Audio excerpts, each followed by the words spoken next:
Bueno chicos, continúo con la clase. Les cuento pues que la belleza de mi mamá marcó y pues iba todo entonado. Terminé la clase y pues bueno, tocó arrancar la última parte, muchachos. Entonces bueno, esto era el ejercicio final. Iba en esta parte, en la grabación anterior. Vamos a ver si soy capaz de retomarla bien entonces. Les dejo como tarea lo siguiente. Yo ya les dije que el tiempo tiene un ordenamiento específico. O sea que a medida que yo le estoy entrando valores al tiempo, pues el tiempo va de 0 hasta infinito, 0, 1, 2, 3, 4, 5, 6. O sea que a medida que yo ingreso valores de tiempo acá, pues yo estoy ordenando cómo estoy recorriendo el eje X. O sea que si estoy ordenando cómo recorro el eje X, pues recuerden que acá yo tengo funciones f de x y estas funciones f de x pues van a ser igual a y. O sea que si estoy ordenando el x, de alguna forma pues también estoy ordenando mi variable y. La tarea entonces es pintar la trayectoria o construir la forma funcional de esa trayectoria, sabiendo los ordenamientos temporales que nosotros tenemos acá. Les adelanto que esta trayectoria tiene que darles una parábola. O sea que a medida que el tiempo tiende a infinito, pues esta línea tengo que extenderla por acá y va a dar una parábola que va a empezar en un instante de tiempo específico. Voy a hablar ahora, muchachos, sobre velocidad.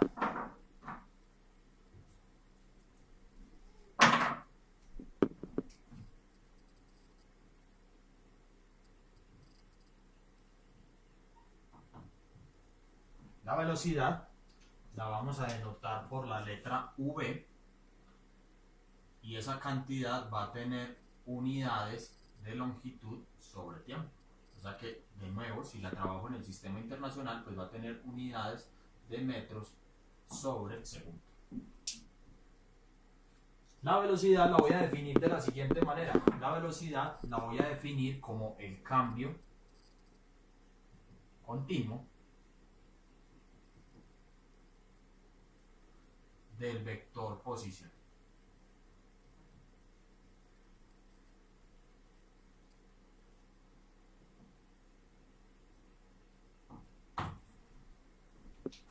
Piénsenlo bien. De nuevo, pensemos en el ejemplo pasado que veíamos la clase pasada. Yo me paro en esta esquina pongo mi sistema de referencia, todo lo voy a medir sobre esta esquina inferior izquierda y yo voy a empezar a moverme desde la izquierda hacia la derecha. Eso quiere decir que mi trayectoria en este caso va a ser una trayectoria unidimensional y me estoy moviendo desde la izquierda hacia la derecha. Pues para yo poderme mover desde la izquierda hacia la derecha, mi vector posición va a tener un cambio continuo. Y ese cambio continuo me lo va a dar mi vector velocidad. Eso podemos decir, esa cantidad que está ahí, podemos decir que va a ser la velocidad. O sea que voy a empezar a hablar primero de una cantidad que va a ser la velocidad media.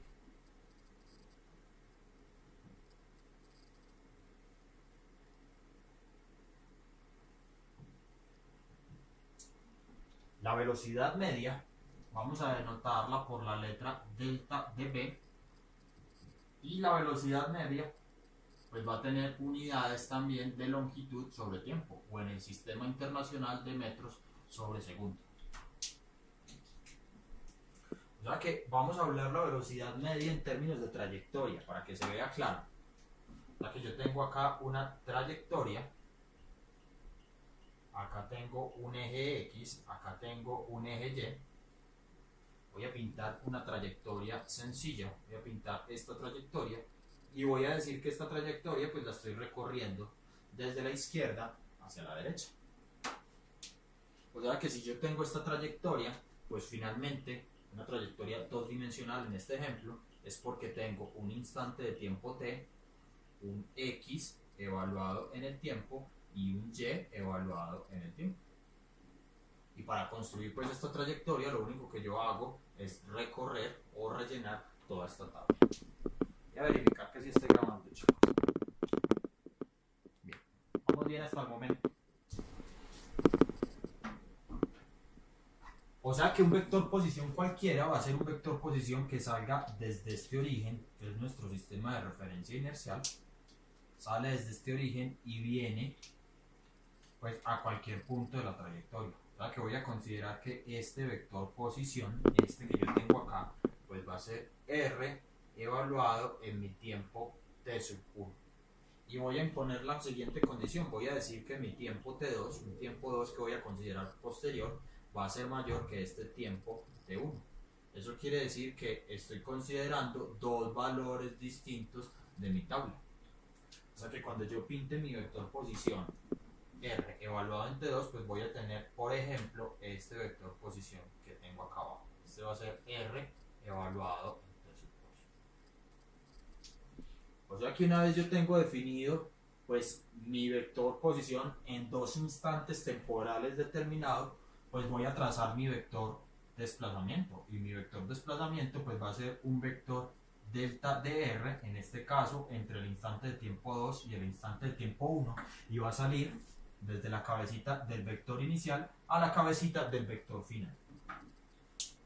Ahora voy a definir el vector velocidad media.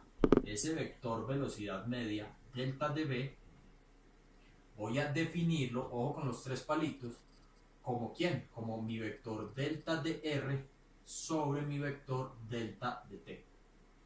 Esto quiere decir que acá voy a tener R evaluado en general en mi instante de tiempo final menos R evaluado en mi instante de tiempo inicial. Y todo esto va a ir dividido sobre mi instante de tiempo final sobre mi instante de tiempo inicial. Y voy a hacer un comentario acá, importante, de cálculo. Yo sé que muchos lo saben, pero igual no sobra. Las cantidades delta son cantidades que se definen como final, una resta de instante final o de cantidad final menos cantidad inicial. O sea que si yo escribo, por ejemplo, delta de L, pues acá tengo un L final menos un L inicial. Ahora, vuelvo a la definición del vector velocidad media, que lo estoy definiendo de esta forma. Ese vector velocidad media está definido como el delta de R sobre el delta de T. O sea que la única cantidad acá que nos va a aportar las direcciones, pues va a ser la diferencia entre R evaluado en el tiempo final menos R evaluado en el tiempo inicial. Y esta cantidad que yo tengo arriba, esta diferencia, pues es la que yo ya construí como mi vector de desplazamiento. O sea que dependiendo de los instantes temporales que yo tenga acá, de qué tan fina es el paso de tiempo que yo estoy escogiendo, pues este vector velocidad media va a ser más grande o más pequeñito. O sea que si esta diferencia, este tiempo final y este tiempo inicial, esta diferencia es muy grande, pues este delta de B va a ser muy pequeñito, va a ser 0. Perdón, si este tiempo final y este tiempo inicial son muy cercanos, pues este delta de B va a ser muy grande, y si estos instantes de tiempo, este instante de tiempo final y este instante de tiempo inicial están muy separados, esta cantidad va a tender a 0.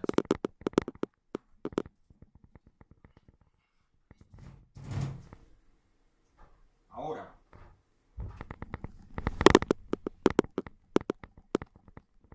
una vez yo tengo definida esa cantidad, pues mi vector velocidad media va a ir entonces a lo largo de la dirección de mi vector desplazamiento. Voy a pintarlo acá. Esto va a ser mi vector velocidad media.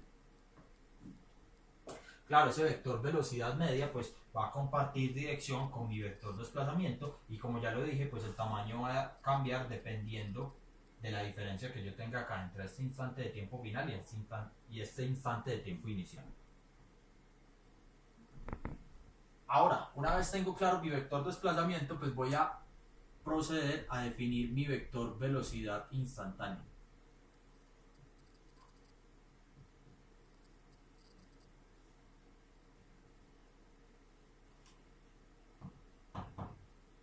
Mi vector velocidad instantánea B, vamos a denotar de ahora en adelante por B, pues va a tener unidades en el sistema internacional de metros sobre segundo.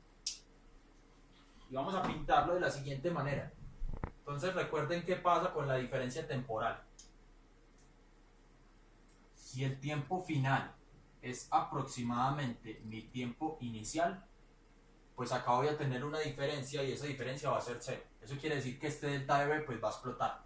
Y si esta diferencia t final menos t inicial es muy grande, eso quiere decir que este t inicial es muy distinto a este t final, pues este delta de b va a ser muy pequeñito.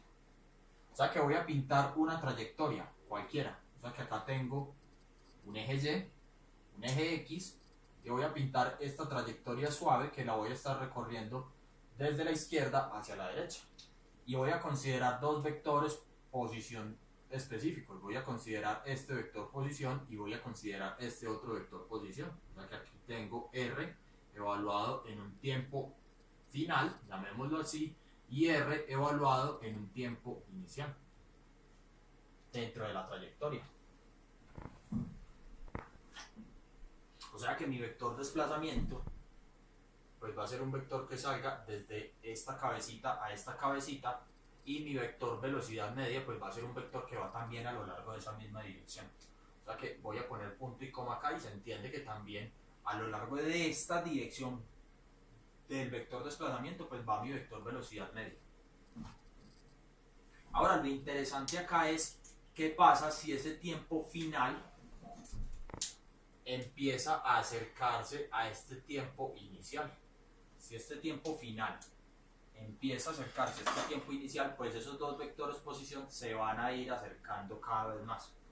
O sea que voy a hacer un loop acá de la situación, un zoom de la situación. Si yo tengo acá la trayectoria, pues esos vectores posición se van a ir acercando cada vez más. Y a medida que se vayan acercando cada vez más, pues esta diferencia temporal que yo tengo acá, como ya lo dije, empieza a ser muy chiquitica. O sea que ese vector velocidad media empieza a crecer de forma bruta. O sea que cuando este vector t final y este t inicial sean exactamente el mismo, pues esta cantidad va a explotar a infinito, y un vector de magnitud infinita pues va a ser una recta tangente. O sea que esta cantidad que estoy pintando acá, este vector velocidad media, en este límite en que el tiempo final es aproximadamente el tiempo inicial, ese vector velocidad media pues se me va a convertir en una recta. O sea que matemáticamente yo puedo expresar esto de la siguiente manera. Yo puedo pensar que el vector velocidad instantánea lo puedo escribir como el límite cuando delta de t tiende a 0 de delta de r sobre delta de t. O sea que esta cantidad pues me va a quedar como ¿qué? Me va a quedar como el límite cuando delta de t tiende a 0, y arriba ¿qué me va a quedar? Arriba me va a quedar r evaluado en el tiempo final menos r evaluado en el tiempo inicial, y todo esto va a ir dividido sobre el tiempo final menos el tiempo inicial. O sea que si hago este cambio de variable, pues acá no puedo escribir delta de t, sino que tendría que escribir el tiempo final tendiendo al instante de tiempo inicial. Esta definición en cálculo es formalmente la definición de la derivada. O sea que la velocidad para todo tiempo, la velocidad instantánea, así a secas sin más velocidad, pues va a ser igual a la derivada de mi vector posición con respecto al tiempo. Bueno, hasta ahí va la clase de hoy, chicos. Voy a dejar la siguiente tarea entonces.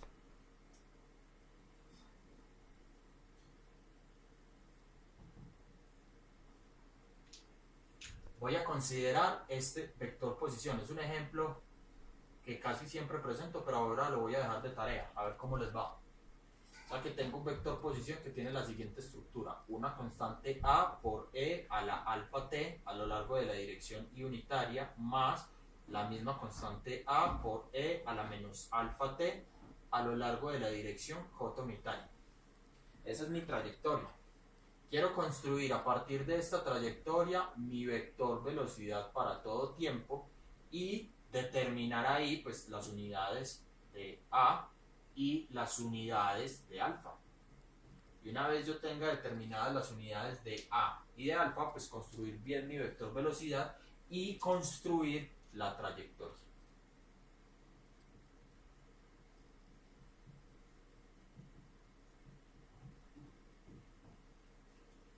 Esa trayectoria, eso era lo que había pintado al final acá, antes de que se dañara el video, la voy a pintar acá. Esa trayectoria tiene que dar de la siguiente forma. Yo acá voy a tener un eje X, un eje Y, y en el tiempo t igual a 0, pues el movimiento va a empezar en un punto que va a tener coordenadas A en X y A en Y. Y a medida que evolucione el tiempo, pues esta trayectoria va a empezar a decrecer de esta manera. Lo interesante de este problema es qué pasa si yo a esas exponenciales que tengo ahí, a por e a la alfa t y a por e a la menos alfa t en la dirección y j respectivamente, empiezo a mezclarles funciones trigonométricas distintas. Funciones seno, coseno, tangente. Entonces me voy a dar cuenta que si a ambas les mezclo una función seno y una función coseno, pues esta trayectoria va a ser la misma, pero va a oscilar. Lo vemos en clase. Bueno, muchas gracias. Termina hoy el video.